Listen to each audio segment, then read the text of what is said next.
नमस्कार, जोहार। ही चलते हैं झारखंड सूबा की ताज़ा खबरों की ओर, लेकिन उससे पहले अगर आपने अभी तक इस चैनल को सब्सक्राइब नहीं किया तो कर लें, जिससे कि आपको झारखंड सूबा की ताज़ा खबर रोजाना मिलती रहे। पहली बड़ी खबर, ट्रैफिक ब्लॉक के कारण ट्रेनों के परिचालन में बदलाव।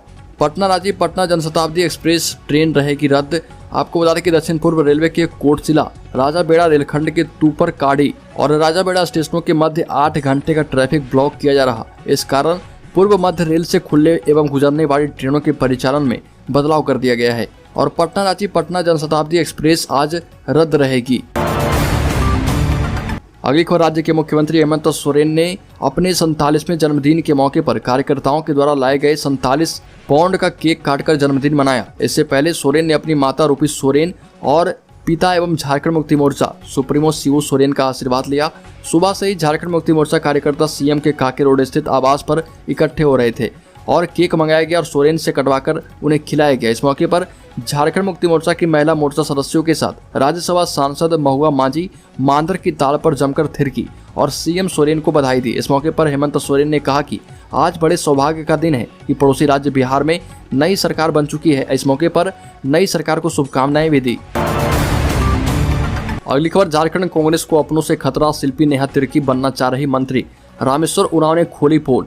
आपको बता दें कि झारखंड के वित्त मंत्री रामेश्वर उरांव ने पश्चिम बंगाल के हावड़ा में कांग्रेस के 3 विधायक इरफान अंसारी, राजेश कच्छप और नमन बिक्सल कोंगाड़ी के भारी कैश के साथ पकड़े जाने के बाद पार्टी के अंदर जारी खींचतान और भ्रम के लिए कुछ विधायकों की महत्वाकांक्षा को जिम्मेदार ठहराया है। उन्होंने घर का भेदी लंका ढाई का जिक्र करते हुए कहा कि यहाँ पर कांग्रेस को बाहर से ज्यादा अंदर से खतरा है। अंदर के लोग ही भ्रम फैला रहे हैं कि मंत्रियों को बदला जाएगा। पहली बार विधायक बनने वाले भी मंत्री बनना चाहते हैं। इस महत्वाकांक्षा की कोई दवाई नहीं है।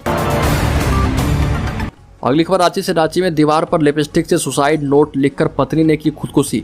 पति मांग रहा था दहेज। झारखंड के रांची जिले में 26 वर्षीय एक महिला अपने कमरे की दीवारों पर लिपस्टिक से सुसाइड नोट लिखने के बाद अपने घर के कमरे में लटकी मिली। रांची पुलिस ने यह जानकारी दी है। मृतका की पहचान चंदा देवी के रूप में हुआ और राजधानी रांची से करीब 40 किलोमीटर दूर डकरा गांव की रहने वाली थी। चंदा देवी 2 बच्चों की मां थी। पुलिस ने कहा कि अपने सुसाइड नोट में चंदा देवी ने अपने पति दिलीप चौहान और ससुराल वालों को खुदकुशी के लिए जिम्मेवार बताया है और इसमें दहेज उत्पीड़न का मामला सामने आया है। अगली खबर, झारखंड हाईकोर्ट के अधिवक्ता राजीव कुमार के विरुद्ध दर्ज मामले का अनुसंधान कर सकती है ईडी की टीम। व्यवसायी अमित अग्रवाल ने कोलकाता के हेयर स्ट्रीट थाने में दर्ज कराई थी 31 जुलाई को प्राथमिकी। आपको बता दें कि झारखंड हाईकोर्ट के अधिवक्ता राजीव कुमार के विरुद्ध कोलकाता के हेयर स्ट्रीट थाने में दर्ज प्राथमिकी को टेक ओवर करते हुए एनफोर्समेंट डिपार्टमेंट इसमें मनी लॉन्ड्रिंग अधिनियम के तहत अनुसंधान कर सकती है। ईडी के विश्वस्त सूत्रों से इस मामले में संकेत मिले हैं कि बहुत जल्द ही उक्त केस को ईडी भी अपने स्तर से देखेगी। पूरा मामला अधिवक्ता राजीव कुमार पर जनहित याचिका को मैनेज करने के नाम पर 50 लाख रुपए रिश्वत लेने के आरोप से जुड़ा है, जिसमें कोलकाता के साल्ट लेक निवासी एक व्यवसायी अमित अग्रवाल ने हेयर स्ट्रीट थाने में प्राथमिकी दर्ज कराई थी और अधिवक्ता राजीव कुमार को 50 लाख रुपए रंगे हाथ रिश्वत के रूप में लेते हुए 31 जुलाई को गिरफ्तार करने का दावा किया था। अगली खबर, केंद्र सरकार के निर्देश पर लगभग 2.5 वर्ष पहले तैयार रूरल कनेक्टिविटी स्कीम को अब नए नाम से पुनः लॉन्च करने की तैयारी चल रही है। नया नाम होगा मुख्यमंत्री ग्राम गाड़ी योजना। इसके लिए प्रस्ताव तैयार किया गया है। राज्य में अन्ना की पुरानी योजना के तहत काम बहुत आगे बढ़ गया है और सभी प्रमंडलों में बसों के लिए रूट का निर्धारण किया जा चुका है। निर्धारित बस रूट को लेकर आम लोगों एवं बस संचालकों से आपत्तियां मांगी जा चुकी है और परिवहन विभाग की वेबसाइट पर निर्धारित मार्गों की जानकारी मिल सकती है, जिनमें कुछ मार्ग चालू हैं तो कुछ बिल्कुल नए हैं। केंद्र सरकार के निर्देश पर पिछली बार तैयार रूरल कनेक्टिविटी स्कीम को नए नाम से झारखंड में लागू करने को लेकर एक बार फिर से प्रस्ताव तैयार कर योजना विभाग को भेजा गया है ताकि बजट में इसकी स्वीकृति ली जा सके और यह प्रस्ताव स्वीकृत भी हुआ तो नाम में बदलाव के अलावा कुछ नया नहीं होगा। हेमंत सोरेन ने कहा है कि अब झारखंड के लोग बस खरीदकर शहर से गांव तक दौड़ा सकते हैं और इससे अपने परिवार को पाल सकते हैं। झारखंड सरकार ने गांव से शहर को जोड़ने के लिए ये पहल शुरू की है और ये केंद्र सरकार की योजना को नाम बदलकर हेमंत सोरेन लॉन्च करेगी। अगली खबर, गोड्डा जिले में सुखाड़ का जायजा लेने आए सरकार के विशेष सचिव प्रदीप हजारी लौट गए। जिला प्रशासन के साथ पूरी स्थिति का आकलन कर सुखाड़ से संबंधित रिपोर्ट तैयार कर डीसी जिशान कमर के साथ वार्ता की और रिपोर्ट तैयार करके वो रांची के लिए रवाना हो गए हैं। विशेष सचिव ने बताया कि जिले के सभी 9 प्रखंडों में सुखाड़ की स्थिति चिंताजनक है। जिले में धन रोपनी महज 5% के आसपास हुई है। वो अभी बेहतर स्थिति में नहीं है। इसके साथ ही वर्षापात भी निराशाजनक है। अगस्त माह में महज 40 मिलीमीटर वर्षा हुई है, जबकि जुलाई माह में सामान्य से 200 mm कम वर्षा हुई। गंभीर सूखे के हालात गोड्डा जिले में बन चुके हैं। संभावना जताई जा रही है कि 15 अगस्त के आसपास किसी भी दिन जिला को सूखाग्रस्त क्षेत्र घोषित कर दिया जाएगा। इसके बाद किसानों एवं आम लोगों सहित पशुपालक को सरकार की ओर से राहत मिलने की संभावना प्रबल हो चुकी है।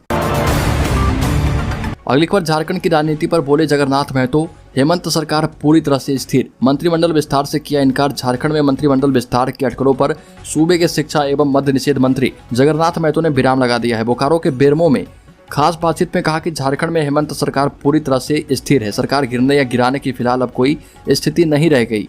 अब ऐसा कुछ नहीं है। अब मामला पूरी तरह शांत हो चुका है। सरकार गिराने के मामले में अगर कोई आगे पीछे करेगा तो जनता उसे शांत कर देगी। जगन्नाथ महतो ने कहा कि जब से राज्य की हेमंत सरकार बनी है तभी से इस सरकार को गिराने की साजिश चल रही है। बहुत अच्छे ढंग से सरकार चल रही थी, लेकिन कुछ दिनों पूर्व सरकार को असमंजस में करने के लिए बहुत लोग लगे हुए थे। अब सारा कुछ जनता के सामने आ चुका है। ये भी कहा कि कांग्रेस को सभी ने सामने ही देख लिया।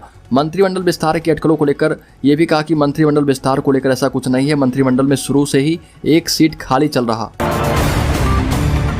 अगली खबर चतरा के इटखोरी प्रखंड के सरकारी एवं गैर सरकारी प्रतिष्ठानों में 15 अगस्त को झंडारोहण का समय निर्धारित कर दिया गया है। इस बाबत प्रखंड कार्यालय के सभागार में प्रखंड विकास पदाधिकारी अन्वेषा ओना की अध्यक्षता में एक बैठक हुई। बैठक में प्रखंड प्रमुख प्रिया कुमारी, प्रखंड 20 सूत्री अध्यक्ष जागेश्वर यादव, अंचलाधिकारी राम विनय शर्मा, थाना प्रभारी निरंजन मिश्रा, उप प्रमुख संजय साहू के साथ सभी पंचायतों के मुखिया और पंचायत समिति सदस्य भी उपस्थित थे। वीडियो ने बताया कि प्रखंड कार्यालय में 8:30 पर झंडारोहण किया जाएगा, जबकि गांधी स्मारक में 8:40 पर और प्रखंड कॉलोनी विधायक परिसर में 8:50 पर झंडा फहराया जाएगा। अगली खबर 47 साल के हुए मुख्यमंत्री हेमंत सोरेन माता पिता से लिया आशीर्वाद, बोले राज्य के विकास के लिए हमेशा प्रयत्नशील रहेंगे। झारखंड के मुख्यमंत्री हेमंत सोरेन 47 साल के हो गए। 10 अगस्त 1975 को जन्मे हेमंत सोरेन राज्य के दूसरी बार मुख्यमंत्री हैं और राज्य के विकास में महती भूमिका निभा रहे। और जन्मदिन के अवसर पर सीएम हेमंत सोरेन अपने पिता गुरुजी शिबू सोरेन और मां रूपी सोरेन से आशीर्वाद लिए और माता पिता से आशीर्वाद लेते हुए गुरुजी सह राज्यसभा सांसद शिबू सोरेन ने कहा कि राज्य के गरीब, शोषित, वंचित आदिवासियों और मूलवासियों के हक अधिकार के लिए झारखंड का बेटा हमेशा कार्य करता रहेगा। साथ ही ये भी कहा कि राज्य के विकास को लेकर निरंतर प्रयत्नशील रहने वाले हेमंत सोरेन की दूरदृष्टि से राज्य का बेहतर विकास हो पाएगा। अगली खबर देवघर में 14,000 नए पेंशनधारियों को भुगतान जल्द मिलेगा। ऑनलाइन किए गए आवेदन। राज्य सरकार की महत्वपूर्ण योजनाओं में से एक सर्वजन पेंशन योजना के तहत देवघर के 14,000 नए पेंशनधारियों का नाम पोर्टल में जुड़ गया है। इसमें विधवा, वृद्धावस्था एवं दिव्यांग आवेदक हैं। पिछले वर्ष लगाए गए सरकार आपके द्वार कार्यक्रम समेत अलग अलग समय पर प्रखंडों के माध्यम से पेंशन का आवेदन प्राप्त होने के बाद भौतिक सत्यापन कर ऑनलाइन कराई गई। इन आवेदकों के नाम की एंट्री हो चुकी है। जल्द ही पहली पेंशन की राशि का भुगतान लाभुकों को किया जाएगा। प्रत्येक लाभुक को 1,000 रुपये प्रतिमाह दिए जाएंगे। इसमें प्रखंडों के साथ साथ नगर निगम के भी लाभुक हैं और जिन्होंने राज्य सरकार के कार्यक्रम सरकार आपके द्वार के तहत अपना आवेदन कैंप में दिया था। अगली खबर पीएम मोदी ने 2G एथेनॉल प्लांट का किया उद्घाटन। पीएम मोदी बोले खिलाड़ियों की तरह अब हरियाणा के खेत भी एनर्जी पैदा करेंगे, किसानों की इनकम बढ़ेगी। प्रधानमंत्री मोदी पानीपत रिफाइनरी में बने second generation 2G ethanol plant का वर्चुअल तरीके से उद्घाटन किया। इंडियन ऑयल कॉर्पोरेशन लिमिटेड की रिफाइनरी में 909 करोड़ रुपए से 35 एकड़ में बने प्लांट का उद्घाटन करने के बाद पीएम ने कहा कि आज का कार्यक्रम पानीपत और हरियाणा के साथ साथ पूरे देश के किसानों के लिए बहुत ही अहम है। पीएम मोदी ने कहा कि पानीपत का यह आधुनिक जैविक ईंधन प्लांट शुरुआत मात्र है। हरियाणा के प्लेयर खेल के मैदान में जो एनर्जी दिखाते हैं वैसे ही एनर्जी अब हरियाणा के खेत भी पैदा करके दिखाएंगे। इस प्लांट से बिना जलाए भी पराली का निपटारा हो पाएगा। पराली जलाने से धरती को जो नुकसान होता था अब वह भी नहीं होगा। अगली खबर नुपुर शर्मा पर दर्ज सभी एफआईआर दिल्ली ट्रांसफर किए गए। एससी ने कहा कि सभी मामले दिल्ली पुलिस देख लेगी। पैगंबर मोहम्मद पर विवादित बयान को लेकर घिरी भाजपा की पूर्व प्रवक्ता नुपुर शर्मा को सुप्रीम कोर्ट से बड़ी राहत मिली है। जस्टिस सूर्यकांत और जस्टिस जेबी पारदीवाला की स्पेशल बेंच ने नुपुर के खिलाफ सभी केस दिल्ली ट्रांसफर करने का आदेश दिया है।